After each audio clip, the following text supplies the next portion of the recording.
Masyarakat Palembang diminta mengikuti aturan berdasarkan surat edaran pemerintah Kota Palembang terkait tata laksana sholat Id di masa pandemi COVID-19.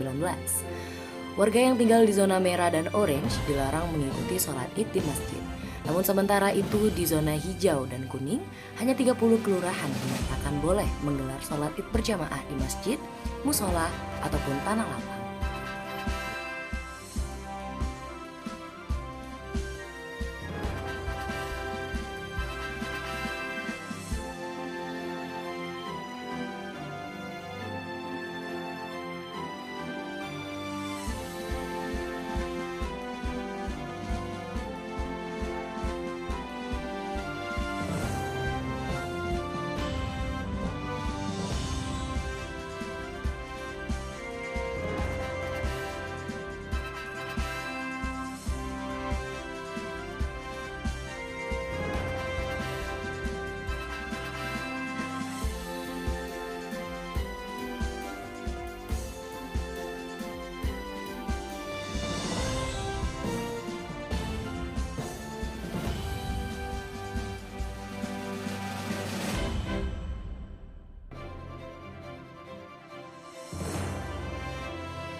Tribuners, jangan lupa like, subscribe, share, komen, dan nantikan videografi selanjutnya.